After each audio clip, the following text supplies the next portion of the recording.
जय हिंद। इस साल फरवरी के महीने से ही म्यांमार में जो तख्ता पलट के बाद जो हिंसा हुई है वो जारी है अभी तक। अब तक लगभग 1000 लोगों की वहां जान जा चुकी है। अब इसमें यूएन के जनरल असेंबली में जो मीटिंग हुई थी जिसके तहत म्यांमार के ऊपर सैंक्शन लगाने थे, भारत उस सैंक्शन में हिस्सा ही न लिया। एक तरह से भारत ने यहाँ के सैनिक शासक का साथ दिया है। ये एक ऐतिहासिक गलती होगी क्योंकि यही मौका है हमें कोको आइलैंड वापस लेने का। आप समझते हैं हम लोग नेहरू ने क्या गलती किया था और हम किस तरह वापस एक उपाय कर सकते हैं। इस साल फरवरी में क्या हुआ कि आंग सान सू की जो बहुमत की सरकार थी उसे हटाकर वहां के जनरल ने इस सेना को सत्ता को कब्जा लिया और वहां सड़कों पर टैंक घूम रहे हैं अपनी ही जनता के ऊपर। ये लोग हेलीकॉप्टर से गोलियां चला रहे हैं। अब तक लगभग 1000 लोगों की मृत्यु हो चुकी है जिसमें महिलाएं और बच्चे भी शामिल है। अब ये इनका अत्याचार इतना ज्यादा हो गया, इसको लेकर यूएन के सिक्योरिटी काउंसिल में मीटिंग होनी चाहिए, तो सिक्योरिटी काउंसिल में मीटिंग नहीं हुई, जो ये दिखाता है कि यूएन कितना अपने काम को लेकर मतलब कोई वैल्यू ही नहीं रहा है यूएन को। ना वो इजराइल और हमास के बीच का कॉन्फ्लिक्ट रोक पाता है, जब इजराइल ने सीज फायर किया तभी हुआ, केवल समझाता है यहाँ पर। और यहाँ जनरल असेंबली में कहा गया कि जो ये है आपका म्यांमार है उसको कोई बड़ा हथियार नहीं देगा। तो भैया उसको बड़े हथियार की जरूरत भी नहीं, वो किसी देश से लड़ने नहीं जा रहा है, अपनी जनता को मार रहा है। और जनता को मारने के लिए आर्मी बहुत है क्योंकि आर्मी वेल ट्रेंड होती है। तो आप सैंक्शन लगा के कोई खास फायदा होगा नहीं यहाँ पर। अब इस सैंक्शन में क्या हुआ, म्यांमार के जो इस सैंक्शन मतलब म्यांमार के प्रतिबंध जो लगाना था उसमें 119 लोगों ने मतलब देशों ने समर्थन दिया। तो जिस तरह से ये प्रस्ताव पारित हो गया, ठीक है।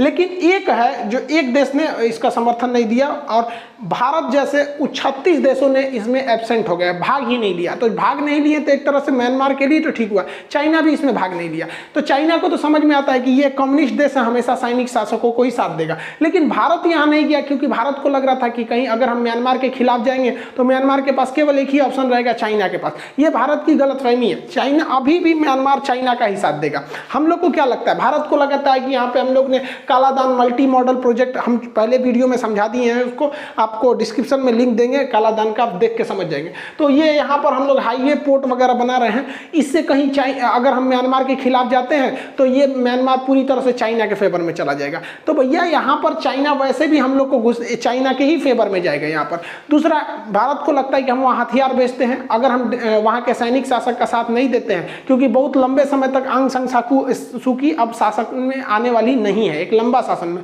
तो भारत को लगता है हथियार बेचने में प्रॉब्लम हो जाएगा। भैया हम लोग कौन सा वहाँ ज्यादा हथियार बेच देते थे, उस पर से प्रतिबंधों लग गया वहाँ पर, तो कौन चीज बेचेंगे हम लोग यहाँ पर। और वैसे भी ये सब प्रोजेक्ट रुका हुआ है। और जब यहाँ पर चीन आ ही गया क्योंकि सैनिक शासक हमेशा से कम्युनिस्ट का ही साथ देते हैं क्योंकि दोनों अस्थायी रहते हैं, वो भी अस्थायी ये भी अस्थायी। और इसको भी पता है सैनिक इसको म्यांमार को भी कि चाइना उसका खुल कर साथ देगा, भारत खुल कर नहीं दे पाएगा क्योंकि हम डेमोक्रेसी, हमारे लिए नियम कानून होता है। अब यहाँ चाइना हावी हो जाएगा। अब चाइना जब हावी हो जाएगा तो इस प्रोजेक्ट के पास रखाइन जो प्रांत है यहाँ पर ऑलरेडी इंसर्जेंसी उग्रवाद है, तो ये उग्रवादियों को चाइना ही हथियार देता है। अब स्पेशली वो इधर ही देगा कि भारत के प्रोजेक्ट को रोका जा सके।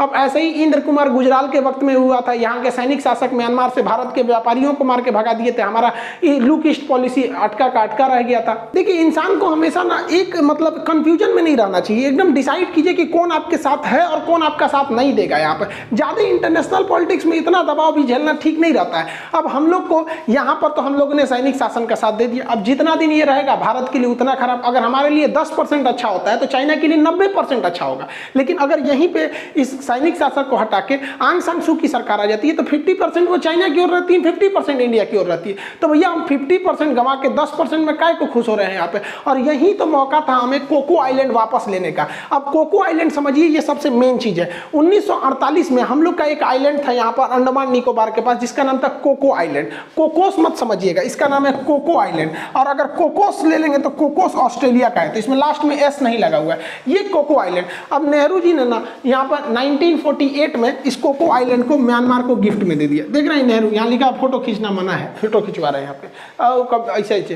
तो इन्होंने म्यांमार को दे दिया। अब भाई ना ही यहाँ पर पूरी तरह से संसद की वो प्रक्रिया अपनाई गई ना कुछ। अब वो छोटा सा आइलैंड था म्यांमार को दे दिया गया।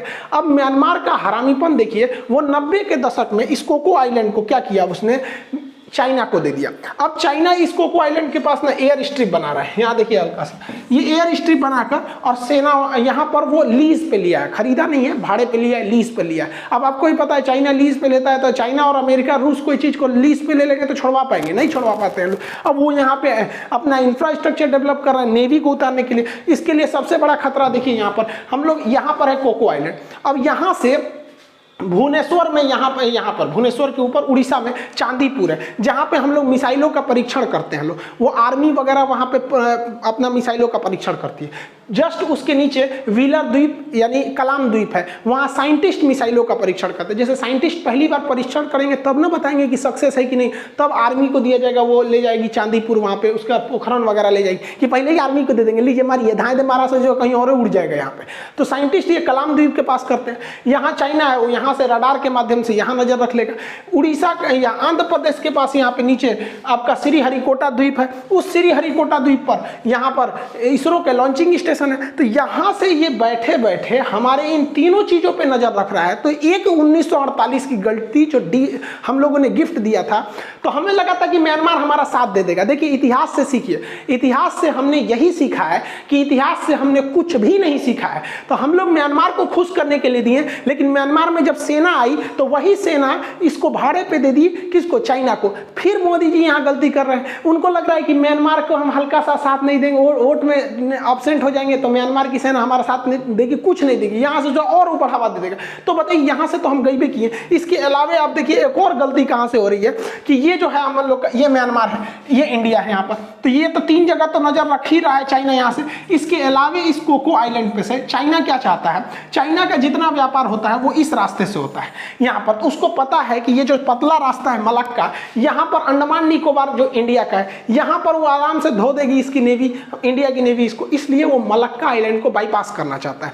इस बाईपास के लिए वो यहाँ से यहाँ एक सड़क बना रहा है अपने यहाँ, यहाँ पे वो आ जाएगा और यहाँ से उसकी नेवी का पूरा अगले 20 साल का प्लानिंग है कि यहाँ अच्छी खासी नेवी डिप्लॉय कर देगा। अब इसके जितने जहाज हैं इसके नेवी के प्रोटेक्शन में निकल जाएंगे, हम लोग मुंह ताकते रह जाएंगे, चाइना आएगा चाइना आएगा। तो सोच रहा है एगो गलती की वजह से हम लोग कितने जगह से चाइना से घिरते जा रहे हैं। अब मोदी जी के पास एक बहुत बड़ा मौका है, देखिए कैसे। ये जो कोको आइलैंड है ये नेहरू जी ने दिया था, नेहरू ने दिया था किसको, वहां के लोकतांत्रिक सरकार को, जो जनता द्वारा चुनी गई थी सरकार को। हमने वहां किसी के आर्मी को तो दिया नहीं था।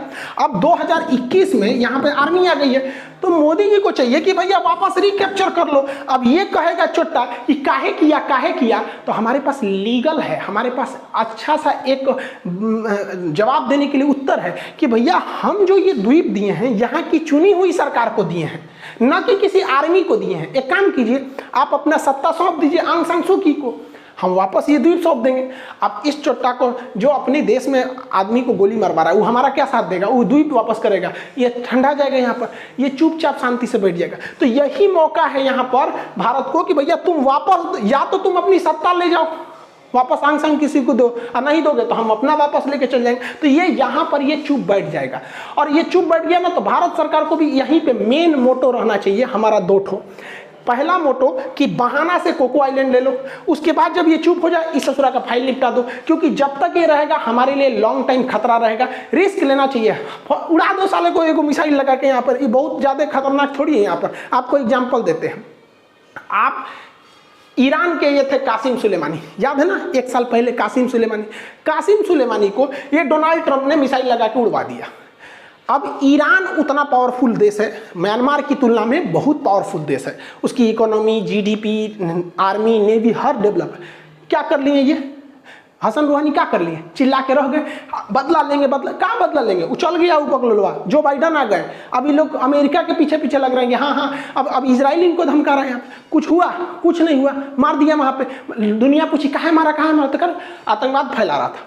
तो भैया हमारे पास भी सिंपल सा रास्ता है, ये वाला एरिया रखाइन प्रांत है, यहाँ से बहुत सारे उग्रवादी भारत में घुसते हैं, और ये हमारा पूर्वोत्तर आज से 20 साल पहले इतना अशांत था इस म्यांमार की वजह से। तो हमारे पास भी बहाना है, मार मिसाइल धांधे उड़ जाएगा, ये चश्मा वाला काम खत्म यहाँ पर। अब जब उड़ गया तो ऑटोमेटिक सरकार में आ जाएगी। अब आप कहेंगे कि इतना आसान कैसे है भैया, या तो आप, हम हिंदुस्तान वाले अमेरिका से खुद को, मतलब आप अमेरिका एग्जाम्पल हम आपको दिखा दिए, जब ईरान जैसा देश कुछ नहीं कर पाया तो क्या कर पाएगा ये देश, यहाँ पे म्यांमार क्या कर पाएगा। इस बहुत बड़ा देश तो है नहीं, इसके खिलाफ में 119 देशों ने म्यांमार यूएन में जब वोट किया, तो जब 119 देश इसके खिलाफ है तो क्या कर पाए। लेकिन हमारे टीचर हमसे कहते थे कि लाइफ में जब भी कोई चीज़ का प्लान बनाओ तो हमेशा वर्स्ट कंडीशन यानी एकदम खराब स्थिति को सोच के प्लान बनाओ, तब जाके सक्सेस हो सकते हैं। तो मान के चलिए हम लोग ने इन ससुरा को मारिए दिए, यहाँ पे मरने के बाद ये आएगी आंग सांग सूकी, तो इनको सीधा समझौता करेंगे, भैया कोको आइलैंड नहीं लौटाएंगे। तो ये कहेगी ठीक है, हम जनता में प्रचार कर देंगे कि देखो 1 महीना 2 महीना के लिए फौज वाला आया तो हमारा कोको आइलैंड चल गया, लेकिन फिर जनता भी हमारे साथ आ जाएगी कि भैया हमने इस जालिम को हटा के साफ किया। दिक्कत क्या होगा, देखिए समझ में बहुत ज़्यादा क्या होगा इससे कि भाई जनता तो इसकी खुद इसको भगाना चाह रही है, क्योंकि जनता की सड़कों पर टैंक घूम रहे हैं, जनता खुद इनको लाना चाह रही है। जनता का मुंह नहीं है, जिस तरह से हम अपनी सेना का इज्जत करते हैं वहां इज्जत नहीं हो रहा है। सबसे बड़ी बाधा बनेगा चाइना। तो भैया सबसे बड़ी अगर जब बाधा चाइना बनता है तो जरूरी भाई देखो चाइना म्यांमार पे हमले की वजह से कभी डायरेक्ट भारत से नहीं उलझेगा, कभी नहीं उलझ सकता है। और अगर ज़्यादा इंटरफेयर करने लगे तो फिर भारत के पास भी सीधा मौका है, सीधा कहिए कि कोरोना कहाँ से फैला हम इसकी जांच करेंगे, क्योंकि ये सबसे बेस्ट मौका है। क्योंकि अभी कोरोना है, पूरी दुनिया कोई इंटरफेयर नहीं करेगी। अब चाइना इसमें आ जाएगा और तुरंत कहिए कि भैया दक्षिणी चीन सागर अगर चाइना का है तो पूरा हिंद महासागर मेरा है। अब चाइना माथा पटकेगा, रे ससुरात ही का कह रहा है। अब पूरी दुनिया कहेगी कि देख भैया चाइना तुम इसको अपना करो तो भारत इसको अपना कह रहा है। तो चाइना समझ जाएगा कि भैया दूसरे के चक्कर में जाएंगे तो हमारा दक्षिणी चीन सागर भी जाएगा और कोरोना के उल्टा सीधा जांचो हो जाएगा। तो चाइना की फाइल निपट गई। चाइना अब वैसे भी कोई देश दूसरे के वजह से डायरेक्ट नहीं आता। अब आप ही बताइए ना, इजराइल या फिर फिलिस्तीन के चक्कर में हम मार करने जाएंगे? कोई नहीं जाता है, बस ऊपर ऊपर करते हैं। ऐसा क्या किया था 1971 में हम लोग जो बांग्लादेश तोड़े तो क्या कर लिया? कुछ नहीं कर पाए। ऐसा कोई कुछ नहीं कर पाता यहाँ पे। अगला समझते हैं इस्लामिक देश। इस्लामिक देश हमारे साथ आ जाएंगे और इनके साथ आने का मतलब ये 57 देश है। अब 57 देश का मतलब समझिए ना कि 1/3 दुनिया हम लोग के साथ आ जाएगी। इनको समझाना बड़ा इजी है, क्योंकि इस्लामिक देश ऑलरेडी म्यांमार से उखड़े हुए हैं सब। 2017 में म्यांमार ने ना रोहिंग्या मुसलमानों को दौरा मार दिया यहाँ पे, और ये लोग भाग के भारत में आए हैं। तो भारत के पास एक मौका है कि भैया हम रोहिंग्यों को मतलब क्या करेंगे, एक अच्छा सलूक करेंगे। भाई म्यांमार में इनडायरेक्टली समझिए दुश्मन का दुश्मन हमारा दोस्त हो जाता है। तो ये लोग ऑलरेडी म्यांमार पे भड़के हुए हैं, स्पेशली म्यांमार के आर्मी पर। ये खुद नहीं चाहते हैं वहाँ म्यांमार की आर्मी हो, तो ये लोग हमारे सपोर्ट में आ जाएगा। और इन लोग के लिए कह सकते हैं कि भैया ये जो कोको आइलैंड वापस लाएंगे इस सबको वहीं भेज देंगे कोको आइलैंड पे, क्योंकि हमारे पास भी मजबूरी है। देखिए जो रोहिंग्या है उनको भेज दे भैया कोको आइलैंड पे कि जाओ ऐसा घर और बनाओ कोको आइलैंड पे, वैसे भी हमारा नहीं है, ऐसे लेके आओ यहाँ पे और वहाँ पे तुम आओ मछली मार के खाओ, वहाँ पे गरही मछली खूब खाओ। क्योंकि अगर हम रोहिंग्या हम लोग के लिए तो बहुत बड़ा मतलब समझिए कि सांप छछूंदर का हाल हो गया कि हम उन्हें डायरेक्ट म्यांमार भेज नहीं सकते, क्योंकि म्यांमार कह रही है कि हमारे यहाँ के नहीं है, बांग्लादेश कह रहा है हमारे यहाँ का नहीं है। अब पूरी हम इनको कैसे बोरा में सामान थोड़े बांध के फेंक देंगे? अब वो बॉर्डर सीज किए हुए ले नहीं रहे। अब भारत के पास दो ही ऑप्शन, या तो इन्हें भारत में छोड़ दो चुपचाप, क्योंकि अगर डायरेक्ट फेंकेंगे कैसे, यूएन चला आएगा हम लोग के बीच में। तो आप इन्हें भारत में रखेंगे तो पूरे भारत में फैल जाएंगे सर। नहीं तो इन्हें डिटेंशन सेंटर में भेजिए। सर थोड़ा डिटेंशन सेंटर बनाने में करोड़ों रुपया खर्चा आता है। यहाँ हॉस्पिटल नहीं है, सरकारी स्कूल टूट रहा है, तो इन लोग के रहने के लिए डिटेंशन सेंटर बनाएंगे। और जहाँ डिटेंशन सेंटर बना दिए तो यूएन ह्यूमन राइट का नियम है कि एक आदमी पे 60 रुपया कम से कम खर्चा करना है आपको। अब 2 लाख हैं सब, तो 60 रुपया करेंगे तो पर डे 1,20,00,000 रुपये इनको खाने के लिए आएगा। उससे अच्छा छोड़ दो भैया, एगो द्वीप पर जाके तुम लोग रहो। वैसे भी इन लोग को देश से भगा दिया सर, ना हिंदुस्तान की भाषा पता है, ना एजुकेशन, ना कल्चर, तो क्या करेंगे? यहाँ नौकरी मिलेगा इनको? हाँ भाई कोई दूसरे देश से आए, हम लोग कितना करेंगे आपके लिए? अब वापस म्यांमार एक ना एक दिन जाना ही इन लोग को। अभी के वक्त में म्यांमार के खिलाफ 119 देश हैं सब। इसमें अमेरिका हो गया, ये हो गया, क्योंकि इनको पता है कि अगर म्यांमार के आर्मी का शासन रहेगा तो चाइना वर्चस्व पे आ जाएगा। यूरोपीय यूनियन ऑलरेडी इन पर प्रतिबंध बना रखा है, यहाँ पर इस्लामिक ऑर्गेनाइजेशन वाले ऑलरेडी इन पर भड़के हुए हैं। तो 119 देश इनके खिलाफ है, लेकिन सबसे बड़ा एक्शन इंडिया को लेना पड़ेगा, बगल में है यहाँ पर। तो यहाँ से धो सकते हैं, और अगर नहीं धोएंगे तो चाइना बढ़ जाएगा। और याद रखिए अगर हम लोगों ने ऐसा काम नहीं किया तो आने वाले 20 साल में ये म्यांमार का भी हाल वही हो जाएगा जो इस साइड में पाकिस्तान का हो गया है। नीचे चाइना ने श्रीलंका पे कब्जा कर लिया, उधर नेपाल में इसे आधा पैर पसार रहा है, और इधर म्यांमार में हो जाएगा। चारों ओर से हम पिसा जाएंगे। तो आने वाली पीढ़ियां हम लोग से सवाल पूछेगी कि जब देश चारों ओर से घिर रहा था तो आप बैठ के मुंह ताक रहे थे क्या? आप में से कई लोग कहेंगे ये कैसे हो सकता है, खान सर कुछ बोलते हैं। देख भैया हम कुछ ना बोलते हैं, हम आपको रियलिटी बताते हैं। 1971 से पहले पाकिस्तान 2 जगह था, एक पश्चिमी पाकिस्तान, एक पूर्वी पाकिस्तान। आपको भी पता है कि म्यांमार से 10 गुना ज़्यादा पावरफुल पाकिस्तान है, परमाणु बम है, हमेशा मारने की धमकी दे देते हैं सब यहाँ पर। तो ये दोनों ओर से टॉर्चर करता था, एक इधर से एक इधर से टॉर्चर करता था। तो इंदिरा गांधी उस समय की प्रधानमंत्री थी, मानेकशॉ हमारे सेना प्रमुख थे। 1971 में जो धोए हम लोग ने पाकिस्तान को, कि पाकिस्तान के लोगों को पता नहीं है कि उनका ये अपना देश था उनका, पूर्वी पाकिस्तान। आज क्या बन गया है? बांग्लादेश। लेकिन इन लोग को पीओके ही चाहिए। सचरा पहले अपना देखो ना, गंवा दिए यहाँ पर, ये हाल हो गया यहाँ पर। और ये जो बांग्लादेश है, आज बांग्लादेश की जो जीडीपी है वो पाकिस्तान से तेजी से ज्यादा बढ़ रही है। समझ में आ रहा है कि नहीं? ऐसे कौन चीज देख रहा है? वहाँ पे प्रधानमंत्री है शेख हसीना, बकलोल कहीं का। तो हम लोगों ने ऐसा किया है, आज से 50 साल पहले किया है, और उस समय जब हम लोग की उतनी टेक्नोलॉजी नहीं थी। तो 50 साल हो गया आज 2021 में, क्या पता हमसे इतिहास कुछ और दोहराना चाह रहा हो, क्योंकि 50 साल का मौका ऐसे थोड़ी, देखिए ना कितना बेहतरीन है। और 50 साल से हमारी सेना कोई बड़ा युद्ध नहीं लड़ी है। सियाचिन में जब लड़ाई था, ऑपरेशन मेघदूत, या फिर कारगिल, ये बहुत फुल फ्लेजेड वार नहीं था, क्योंकि कारगिल में आतंकवादियों के शक्ल में पाकिस्तान की फौज आई थी, पूरा आमने सामने उस तरह से नहीं हुआ था 71 में। तो हमारी सेना का भी जो है ना भुजाएं फड़फड़ा रही हैं। अरे भाई, अटल बिहारी वाजपेयी का वो श्लोक याद कीजिए ना, जो संसद में उन्होंने कहा था कि जो लड़ना है जिसे वो लड़ेगा, और अगर उसे लड़ने से रोकेंगे तो फिर हमारे लिए दिक्कत हो जाएगा। तो दौड़ाइए म्यांमार में, हमें म्यांमार से दुश्मनी थोड़ी है। दो काम, यही बहाने कोको आइलैंड ले लो और वहाँ से सत्ता से हटा दो, काम खत्म।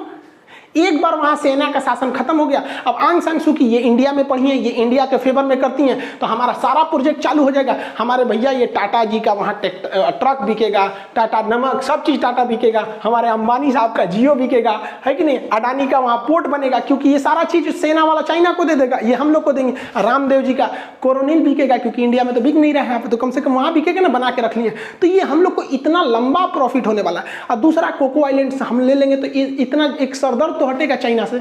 देखिए, हमारी जो चुप्पी है ये बहुत खतरनाक साबित होगा म्यांमार के मासूम लोगों के लिए। वो मारे जा रहे हैं दिन पर दिन। क्या यही हमारा वसुधैव कुटुंबकम है? दुनिया का सबसे बड़ा लोकतंत्र आज यूएनओ में लोकतंत्र बचाने के लिए वोट नहीं किया। अब बताइए क्या फायदा हम लोग को दुनिया का सबसे बड़ा लोकतंत्र रहते हुए? हमें लोकतंत्र के लिए लड़ना पड़ेगा। और मोदी जी, हम आपसे कर रहे हैं, नेहरू जी से जो गलती हुई आप तो सुधार सकते हैं। जब सोने को जंग लग जाए तो आदमी लोहा से क्या उम्मीद रखेगा? आप दिखाइए पराक्रम। 1971 वाला जो हम लोग ने 71 वाली लड़ाई किए थे इंदिरा गांधी के समय, आयरन लेडी कहलाई थी इंदिरा गांधी, वो हमारा शौर्य एक बार देखना चाहिए कि नहीं देखना चाहिए? हम लोगों को एग्जाम्पल सेट करना चाहिए कि हम अपना जगह वापस लेंगे, क्योंकि जब हम यहाँ से कोको आइलैंड ले आएंगे इस ससुरा को थूर के, तो यहाँ लोगों को समझ जाएगा कि भारत एक ना एक दिन पीओके लाएगा, एक ना एक दिन सीओके लाएगा, चाइना जो ऑक्युपाइड कश्मीर है वहाँ पर। वरना पाकिस्तान की आर्मी को तो इतिहास में ये पढ़ाया जाता होगा ना कि भारत का था म्यांमार दी, उनका मनोबल बढ़ रहा होगा पाकिस्तानियों का कि भैया तुम म्यांमार से नहीं छीन सकते तो हमसे क्या छीनोगे। चीनी सेना का मनोबल बढ़ रहा होगा। याद रखिएगा, सेना हथियार से नहीं अपने मनोबल से लड़ती है, वरना 6 दिन में इजराइल पूरे अरब देशों को नहीं हरा सकता था वहां पर। तो ये मनोबल गिरेगा। और अगर हम यहाँ से ले आ देते तो हमारी सेना का मनोबल एकदम 7वें आसमान पे होगा। क्या पता ससुरा को यही लगले ले के चला जाएगा। देखिए, इसमें भारत को पॉलिटिकल प्रेशर झेलने को मिलेगा। जिस तरह से बेंजामिन नेतन्याहू जब हमास पे हमला करता है, पूरी दुनिया खाओ खाओ खाओ खाओ करती है, लेकिन इजराइल का क्या कर पाती है? उसी तरह हम लोग भी जब ऐसे करेंगे तो चाइना और एशिया के एक दो देश पाकिस्तान में कहाँ कहाँ कहाँ करेगा, शांति से रहो, कोरोना के बीच में कोई नहीं आने वाला, इस तरह निपटा देंगे। हम लोग के लिए कोको आइलैंड भी जरूरी है, इस चोमू का जाना भी जरूरी है, क्योंकि ये चाइना का दामाद है ससुराल, यहाँ पे बहुत खतरनाक है। और हम लोग को जो इस पर लॉस होगा, उस लॉस की भरपाई हम कोको आइलैंड से आराम से कर लेंगे। जितना इस झमेला में हमें सर्जिकल स्ट्राइक तो करना है, ससुरा का हेड ऑफिस उड़ा दीजिए, चल जाएगा वहाँ पर। जितना इस स्ट्राइक में हमको लॉस होगा, उससे 10 गुना 100 गुना ज़्यादा फायदा हमको कोको आइलैंड से हो जाएगा। वहाँ पर हम लोग क्या कर सकते हैं, पर्यटन वगैरह कर सकते हैं यहाँ पर। और हम लोगों ने एयर स्ट्राइक करके दिखाया है। कौन सी एयर स्ट्राइक से ज़्यादा बड़का है क्या यहाँ पर? इससे पहले म्यांमार में हमारी खुद की सेना घुस के हमला करके चली आई थी, थोड़ा सा और आगे बढ़ जाएगी। देखिए, हमें लॉस तभी होगा जब हम यहाँ हार जाएं। और क्या आपको लगता है कि हम म्यांमार में घुस के हार जाएंगे और लोकतंत्र नहीं ला पाएंगे? ऐसा हो ही नहीं सकता है, क्योंकि हमको खुद से ज्यादा हमारी इंडियन आर्मी पर भरोसा है यहाँ पर। और यहाँ से नागा रेजिमेंट वालों को उतार दो, यहाँ सफाया करके रख देगा सब। याद रखिएगा, अगर अर्जुन को श्री कृष्ण का सहारा ना होता तो कर्ण कभी हारा ना होता। इसी वजह से हम आपको कहते हैं, अगर इस चोमू को, इन दोनों का सहारा ना होता ना, तो ये कभी अकेले नहीं पड़ती। तो इतिहास हमसे सवाल पूछेगा कि हम क्या कर रहे थे कि हमारी भारत माँ का आंचल कोई सिर्फ पीओके से नोच के ले जा रहा है, कोई अक्साई चीन से नोच के ले जा रहा है, कोई कोको आइलैंड से। क्या आपको अच्छा लगता है? ये बर्दाश्त हो जाता है आप लोग से? आपका खून ना खोलता है यहाँ पर हमारे देश वाला? बताइए, इस हरामी ने हम लोगों से गिफ्ट लिया, और हरामीपन की एक सीमा होती है, एहसान फरामोशी। हमसे गिफ्ट लिया और यही आर्मी वालों ने चाइना को लीज पर दे दिया। अरे यार, इतना इससे ज्यादा तो कुत्तों को भी तमीज होता है हमारे यहाँ। आप क्या सोचते हैं कि हमको इससे बेहतर मौका मिलेगा? अभी पूरी दुनिया कोरोना से बिजी है, खुद इसके सेना का इसके देश में विद्रोह हो रहा है, तो हमें ये मौका लाना चाहिए। और आपको क्या लगता है, कोको आइलैंड हमारे पास वापस आना चाहिए या नहीं आना चाहिए? आप कमेंट करके बताएंगे। आई होप आप इसे समझे होंगे। मिलेंगे नेक्स्ट क्लास में। जय हिंद।